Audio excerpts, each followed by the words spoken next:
We're here at Space 220 in EPCOT. We're 200 miles, I think. Is it miles, not feet, right? It's miles up in the air. We're pretty far up. We're pretty far up. We took our Stellarvator up here. They have a new menu item, which we thought we could get for dinner, but it's only available for lunch, but we couldn't pass up having some carrot cake, so we're gonna show you that, and then we're gonna come back, so stay with us so we can show you the new quinoa burger that's here at Space 220. We'll tell you if it's worth getting. So this is going to be a bit of an unusual video for us because it is filmed over the course of 2 days. You can follow along on this journey as well on the blog post that goes along with this at vegandisneyfood.com, where I shared the fact that we were trying to try the new quinoa burger and discovered that it is truly only available at lunch.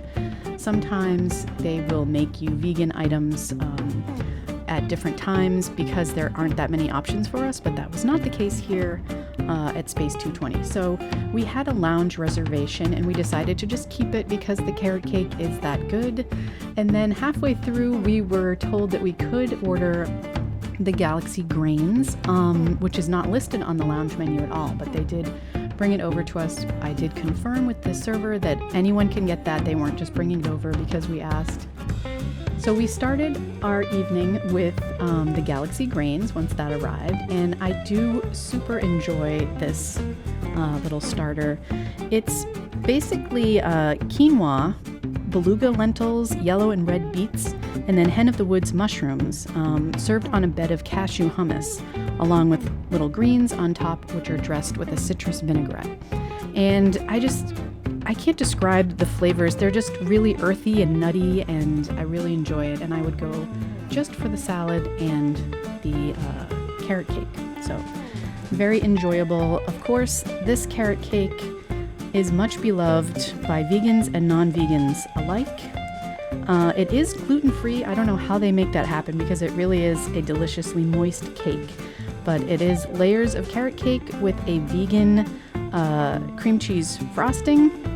And then you have more of that frosting with some carrot puree on the plate itself with toasted pepitas or pumpkin seeds and candied walnuts. And it really is a glorious dessert, in my opinion, the best vegan dessert on property. So if you can get a lounge reservation and you want to just enjoy the Galaxy Grains and this cake, or just the cake, I think it is definitely worth a visit. Also, that evening, I found out that they do have non-dairy milks that they can make cappuccinos and lattes with, so I was brought over an oat milk cappuccino, which was delightful. So we had a really great time, and we were looking forward to coming back the next day to get the full prefix lunch experience, which you can order at the lounge as well, but we couldn't get the burger at night, so we had to come back and we were able to get a reservation for the main dining room.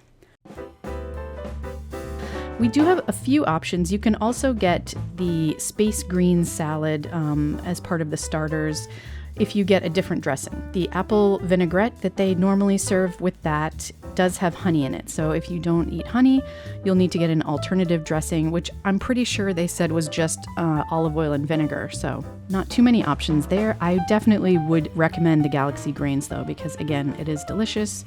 We got that again. And then for this visit, we tried the all new quinoa burger. Now this had been really built up by the hostess and the manager that we spoke to the previous night and our server that we had the previous night. So we were very, very excited to try this quinoa burger. I'm all about a veggie burger that's made with actual vegetables, so I was really excited for it as well. And it looked beautiful when it arrived. As you can see, it's very photogenic and pretty. The taste was kind of underwhelming. My first bite had a huge carrot disc in it, which was fun. I enjoy vegetables, obviously, but I just was not expecting the vegetable to be so huge and chunky in here. And it kind of was just like huge chunks of vegetables in kind of like a black bean and potato paste that made the burger. And there wasn't really any flavors going on. There was no specific seasonings to make it, any type of flavor. It was just the vegetables. And some people may really like that and really want that kind of a burger to just enjoy the vegetables themselves. And if so, this will probably be a great burger for you. But I really was hoping for some other flavors, especially with the space theme. There's so many different flavors and, cultures and cuisines that they could pull from to really do something exciting, even if it's just a sauce that you can put on top. So I would probably not order this again. The bun itself was good. It's not gluten-free. They probably do have a gluten-free one if you need that. Or you could get it without a bun. The potatoes that they are served with are huge, just wedges of potatoes sliced up. And those are fried, and they are really great. You can get the linguine for lunch here as well. I would go back and probably give this another try. If I could ever get a reservation, I would give the linguine a try again. But my previous review of that, we didn't do a video, but like I said, we do have the blog post review, and that was kind of lacking in flavor too. So the Galaxy grains and the carrot cake are really the outliers here as far as flavor goes. But since you can go and just eat those in the lounge, that is really what I recommend. Again, the carrot cake the next day was just as good, and we got to see the Space 220 views in the daytime, which we hadn't seen prior to that. The Earth looks a little bit different. It's a little brighter, of course, because it's not nighttime.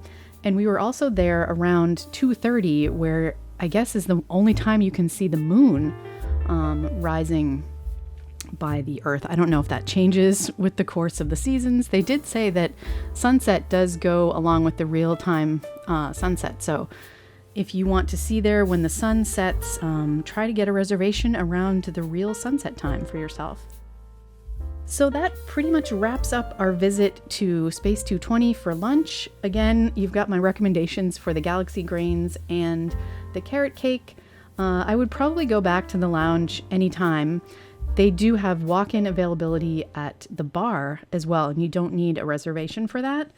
If you do have a lounge reservation and you want to sit at the bar, you can request that, and based on what they have available, they may be able to accommodate you. We hope you enjoyed this video and review of Space 220's new quinoa burger and all of the options at Space 220 for vegans. If you did, please give this video a thumbs up and subscribe for more vegan Disney food videos, your plant-based guide to the magic. Thanks for watching.